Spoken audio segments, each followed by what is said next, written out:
War, Spies, and Bobby Socks, Stories About World War II at Home. Written by Libby Fischer Hellmann. Narrated by Diane Gelman and Derek Shetterly. The Incidental Spy is narrated by Diane Gelman.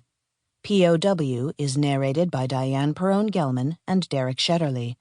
The Day Miriam Hirsch Disappeared is narrated by Diane Gelman. The Incidental Spy. Chapter 1. Chicago, December 1941. Lena was sure they were going to kill her when she climbed into the car. There were two of them this afternoon. Usually it was only Hans. The second man sat in the back. He wasn't holding a knife or gun or even piano wire, but there was something chilling about him. He was a beefy, muscled bull of a man, and his presence made her colder than the December day. He refused to smile, and he wouldn't acknowledge her, as if there was a limited allocation of words and gestures, and any extra would tip the scales into chaos. And Hans, who usually liked to chat, stared straight ahead, pretending to ignore her. She felt like a ghost who'd somehow slipped into the passenger seat. Her thoughts turned to escape. She could pull the car door handle and throw herself out onto the road. She checked the speedometer. They were cruising south on Lakeshore Drive at about 30 miles per hour. She would surely perish if she did.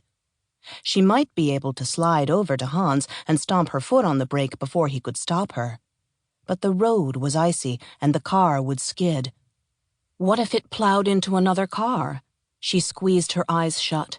She thought about smashing the window and screaming for help, but the glass of the Ford was thick, and even if she could shatter it, what would she say? Who would believe her? She bit her lip and tried to think. Maybe she was imagining it. Maybe it was just the stress of the past 6 months.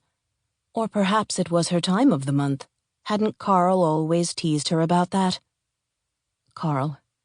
She blinked rapidly, trying to hold back the tears that still threatened at the thought of him.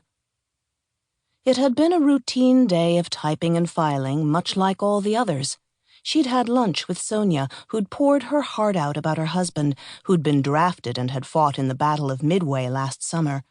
Walking back from the cafeteria, Lena spotted the signal, a small American flag stuck in the snow-covered urn beside the 57th Street florist's shop.